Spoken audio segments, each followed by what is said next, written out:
You are lying curled up on a bed of rustling dry grass. Your head is burning as if a red-hot coal is glowing inside your skull. Your throat is raw, feeling like it's being torn in two every time you try to swallow. Your body is shaking violently, your teeth chattering uncontrollably, even though you are lying right next to a roaring campfire. You are completely exhausted. You cannot stand up. You cannot grab your spear to hunt, nor can you take your basket to forage in the forest out there. There are no fever-reducing pills to pop out of a blister pack, no clinic, no doctor in a white coat walking in, shining a flashlight down your throat, and asking, "How are you feeling?" Right now, surrounded by the pitch-black night, there are only deeply familiar faces looking down at you. The flickering firelight reveals their anxious eyes. And then, without anyone giving an order, they start to do something. So, when our ancestors got sick, whether it was a raging fever, severe stomach cramps, an infected wound, a broken bone, or simply utter exhaustion, what did they actually do? Did they just lie there, hopelessly close their eyes, and passively wait for the grim reaper to take them away? Or did they actually possess an entire coping system, a highly sophisticated primitive medical network that we modern humans have almost completely forgotten? Most people in the modern world carry a somewhat arrogant assumption. We tend to think that in prehistoric times, getting sick was basically a death sentence. That without modern medicine, humans were just fragile creatures, easily wiped out by a common cold. The truth isn't that simple or one-sided. It's true that our ancestors had a very high mortality rate, especially among children or when facing catastrophic injuries. But for adults, when they fell ill, they were often treated with highly specific and intentional methods. They didn't passively surrender to fate. They took action. Their coping mechanisms involved mandatory rest, the use of herbal medicine, being sustained by the community, and even incorporating profound spiritual rituals. To understand this better, let's look at the undeniable evidence unearthed by archaeology. The first piece of evidence is prolonged rest and care. Many skeletons of ancient Neanderthals and Homo sapiens show clear signs of ravaging diseases. There are individuals with severely degenerated spines, teeth mostly lost to abscesses, or skeletal systems deformed by chronic inflammation. In a ruthless survival of the fittest, wild world, they should have died immediately because they couldn't forage for themselves. But they didn't.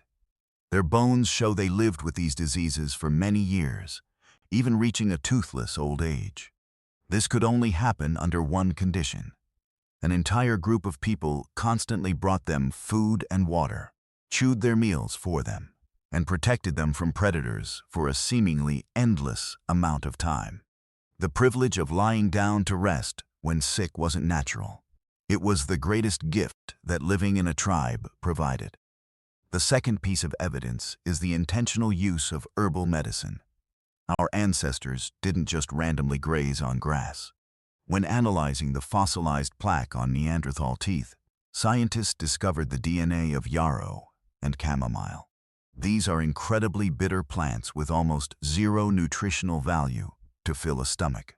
But in return, they are highly effective at killing intestinal parasites, soothing stomach aches, and providing strong anti-inflammatory effects. They even found traces of poplar bark. Poplar bark contains salicylic acid, the exact core active ingredient modern humans use to extract the fever-reducing painkiller, aspirin. Prehistoric people didn't eat these bitter leaves because they tasted good. They chewed them because they knew they were sick. They experimented, observed, and memorized which leaf in that giant forest could lower their body temperature and which root could soothe the throbbing pain in their veins. The third piece of evidence lies in how they handled actual physical trauma. When someone had a fever from an infected wound, they didn't just sit and watch. They knew how to wash the wound with spring water. They knew how to apply wild honey, an excellent natural antibacterial agent, to exposed flesh. They knew how to use campfire ash or birch pitch as antiseptics. When a bone broke, they used branches and clay to create a splint. And most astonishingly, archaeological evidence from a cave in Borneo shows that over 30,000 years ago, our ancestors successfully performed an amputation on a patient's lower leg. The severed bone healed perfectly. This proves they completely understood the boundaries of life. They knew when necrotic tissue would kill the whole body, and they understood when the most drastic interventions were necessary. The fourth piece of evidence is the emergence of healers within the group. In the structure of ancient hunter-gatherer societies, not everyone was a hunter. There were always certain people, often older women, those who had accumulated enough life experience, who were respected by the whole tribe and considered the ones who know. They were the storage vaults of knowledge regarding medicinal plants, the cycles of disease, and the methods to alleviate pain. This massive amount of medical knowledge was never written down on a single page. It was carefully passed down orally from generation to generation, creating a sustainable community medicine network that stood the test of time. And the fifth evidence, perhaps the most mystical, the accompanying spiritual rituals. When roots or forest leaves weren't enough to break a fever, they combined physical treatment with spiritual ceremonies. It could be dancing around the fire, chanting low rhythmic hums in the throat, or performing rhythmic massages on the sick person's body. Modern humans often hastily dismiss these things as mere superstition. But from a modern physiological and psychological perspective, those rituals had incredibly powerful effects. They triggered the placebo effect. When a sick person lay there, listening to the steady chanting of the tribe, feeling the warmth of another's hands touching their skin, their brain would decrease the secretion of the stress hormone cortisol and start releasing endorphins to reduce pain. Their heart rate slowed. The anxiety and fear vanished. That very feeling of "I am being cared for," in itself, provided real physiological impacts that boosted the body's immune system to heal itself. Let's put all these pieces together and imagine a day you get severely sick in that primitive world. You've had a raging fever since the night before. When the morning light filters through the canopy, the group starts packing up to move. But they see that you cannot stand steady. Your legs are weak. Your forehead is drenched in cold sweat. And so they decide to stop. They would never abandon you alone in the deep forest. One or two of your closest kin stay behind at the camp to watch over you. The other healthy men and women go out hunting and foraging as usual. But they carry a new mission. They must bring back the best food and the most specific medicinal leaves just for you. The ones who stay behind take a wet animal hide and place it on your forehead to cool you down. They boil water or crush incredibly bitter roots, carefully dripping them into your mouth. By dusk, when the whole tribe returns, everyone gathers around the fire, and they sit just a little bit closer to you than usual. Someone whispers the story of the morning's hunt. Someone sings an ancient melody, a low, soothing, repetitive hum. Their rough hands stroke your matted hair. The fever doesn't disappear instantly. Miracles don't happen in the blink of an eye. You are still in pain. But in your mind, you know one thing with absolute certainty. You are not alone. And throughout the tens of thousands of years of our species' history, in countless cases of facing illness, that feeling of absolute security provided enough energy for the body to fight off viruses and recover. But this is where things get truly bizarre. Our ancestors didn't just wait until they were deathly ill to frantically scramble for a cure. Over tens of thousands of years, they developed preventive health habits that were unbelievably sharp and sophisticated. For example, they automatically avoided certain foods, especially unfamiliar meat or brightly colored berries, when their bodies felt fatigued.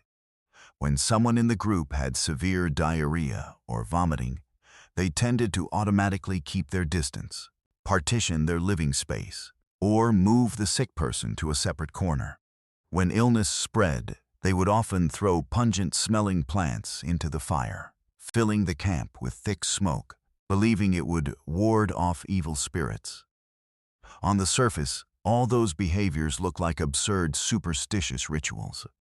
But thousands of years later, modern science was stunned to realize that was the very foundation of preventive medicine. Keeping a distance from a vomiting person was primitive quarantine. And the smoke from those pungent plants actually contained mild airborne antibacterial compounds, helping to reduce the spread of respiratory pathogens. Their survival instinct taught them brilliant medical lessons without ever needing a microscope. Let's try putting all this on a scale and comparing it to how we face illness today. Today, when you wake up with a sore throat and a burning fever, what is your first reaction? You reach for your phone. You open Google, type your symptoms into the search bar, and let a barrage of medical results terrify you into a panic. Then, you rummage through your medicine cabinet, dissolve a fever-reducing tablet in water, or drive to a clinic to get an antibiotic prescription from a doctor who is a complete stranger. Obviously, we possess medical tools that are millions of times more powerful than our ancestors. Our drugs can eradicate bacteria in 24 hours. But look closely.